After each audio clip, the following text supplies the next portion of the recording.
Let's talk about personal responsibility and self-reliance. Have you ever met somebody who just drives you nuts because you're like, why are they not more responsible? And it drives you insane. Or you know somebody who they just for whatever reason cannot stand on their own in life. You're like, could you please make a decision? You know, you go to dinner with somebody like, I don't know, honey, can you tell me what to order? You're like, right? Now we all know somebody like that, and some of us has been guilty at some parts of our lives of being that type of person. So let's dial this in. What does personal responsibility really mean?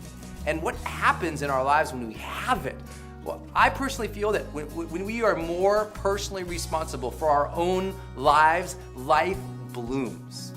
You know, a magic enters our life, not just the magic of confidence and certainty in who we are, but a sense of total truth with what life is supposed to be for ourselves. You know, we are not meant to be victims or apathetic people laying around hoping that something comes along and changes our lives, because only two things change our lives. Either something new does come into our life and it changes our direction, changes our insight, changes who we are. Maybe when we win the lottery or that lucky white knight comes in and saves your life, you know? Or something new comes from within you. And I think what that thing is that comes from within us that's so powerful that retakes our life, what is that magic? It's personal responsibility. I know that's so simple. It's like almost like, it doesn't sound sexy to say be responsible for your life. But I think we have 5 main responsibilities in our lives, and if we take control of each of these areas of our lives, like a new power comes into our life, a new joy and zest. And I would argue more over time, success, connection, joy, love, abundance come along with it. And that first thing that we are personally responsible for is our aim, right? Our ambition, our desire, our goal, our dream. I just call it our aim. You know, successful people, they look out there and they say, what is it that I desire of my life? And they go for it. You know, they've set an intention. They have set a direction for who they are and where they're going and what is meaningful to them, who they want to have along with them. I mean, their aim is extraordinarily tight. I mean, they really do see where they're going and what they want. They don't always know the full picture. They just kind of know, I want to be like this. I want to do things like this.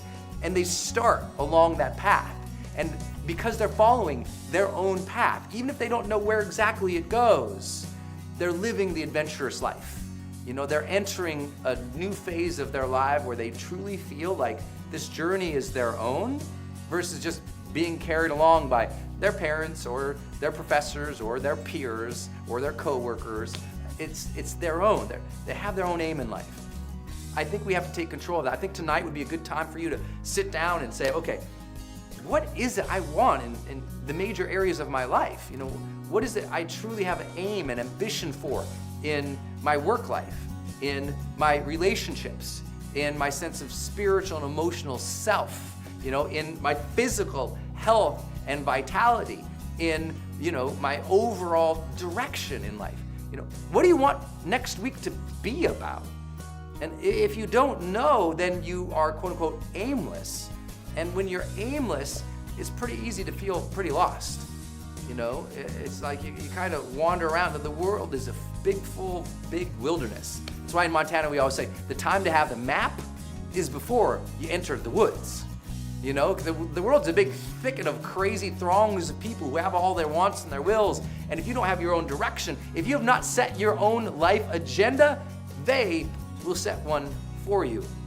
So you have to direct your own aim. The second thing you have to direct is your attention. Where is your attention going each moment of the day, right? The ability to be fully present is really just guiding one's attention to this moment. Giving ourselves an alertness and attention, an awareness to the very now that we are experiencing, right? That's power. When you are more attentive to your life, to the moments that you experience, it's amazing. But attention also applies to what are we paying attention to overall in our life? And most of us are being guided, again, by the aims of others, so we are taken from our own attention of what we should be focusing on and stripped away into the distractions of the world.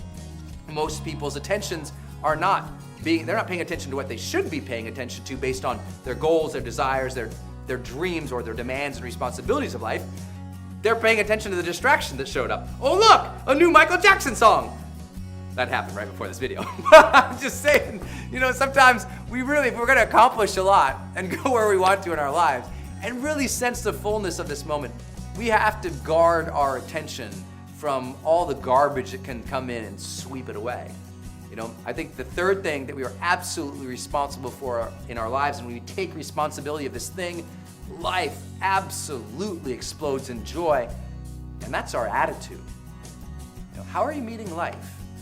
Are you meeting life, energized and alive and buoyant and excited and enthusiastic and positive? Or you can't wait for the next moment to unfold?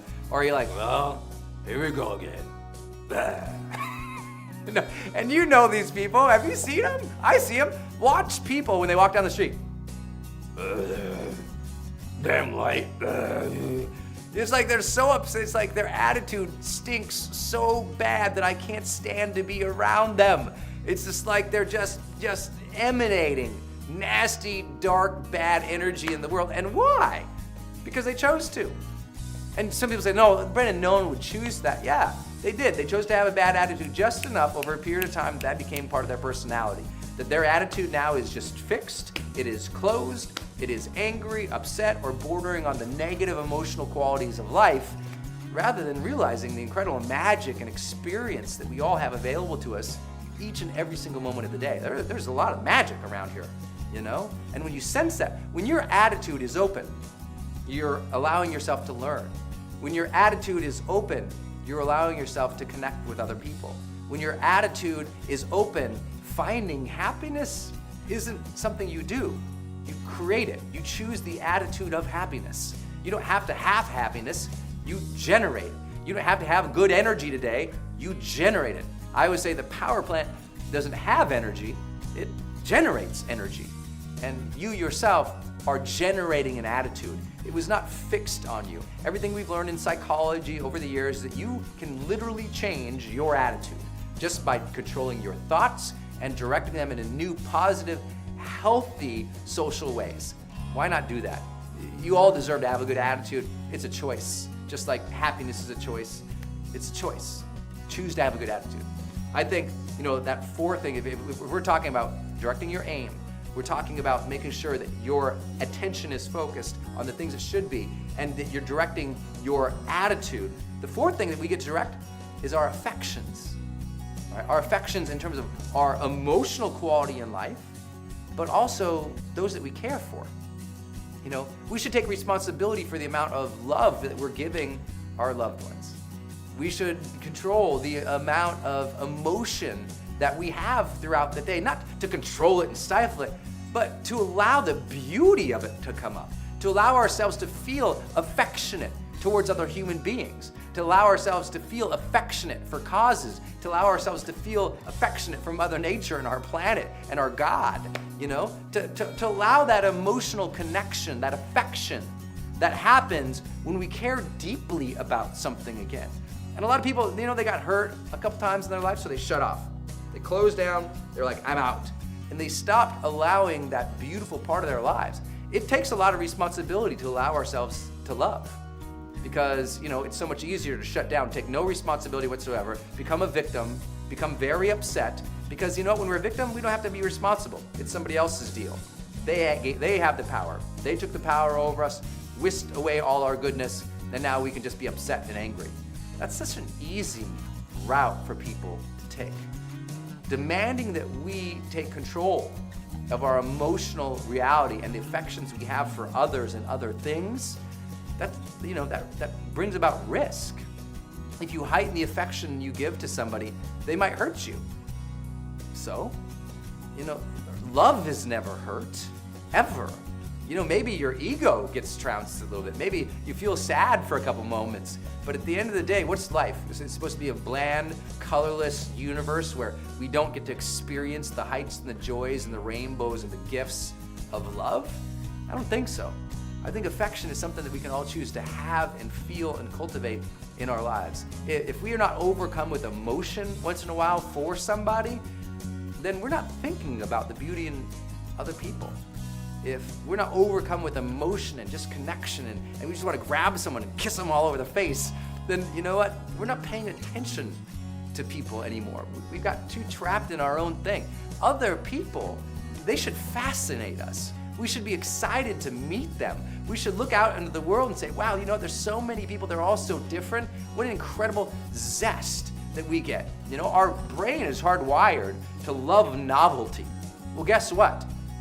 We got 7 billion people who can give us that dopamine drip just by talking to them and connecting real emotion with them again.